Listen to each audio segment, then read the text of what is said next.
વાગડ ધરાના ભીમાસર ગામની ઉત્તર દિશાએ મોતિયાર ડુંગર ઉપર આવેલું છે માં રાજબાઈનું પ્રાચીન મંદિર। આ સ્થાનક ભીમાસર ગામના લોકોનું આસ્થાનું સ્થાન છે। અનેક લોક માન્યતાઓ આ જગ્યા સાથે જોડાયેલી છે। એક લોક માન્યતા પ્રમાણે એવું કહેવામાં આવે છે કે આ જગ્યાએ પહેલા જૂનું ભીમાસર ગામ હતું, પરંતુ માતાજીને મંજૂર ન હોતા અહીંયાથી ભીમાસર હાલ જ્યાં છે ત્યાં જઈને વસ્યું।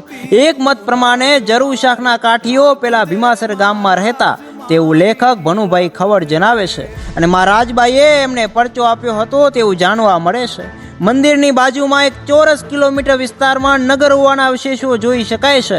અંદાજે અડધો કિલોમીટર જેટલી નગરને ફરતી કિલ્લાની દિવાલોના અવશેષો પણ જોવા મળે છે। આ સિવાય બીજા અનેક અવશેષો અહીંયા જોવા મળે છે। જો સંશોધન કરવામાં આવે તો અનેક રહસ્યમય પ્રશ્નોના જવાબ અહીંયાથી મળી શકે છે। જય રાજબાઈ।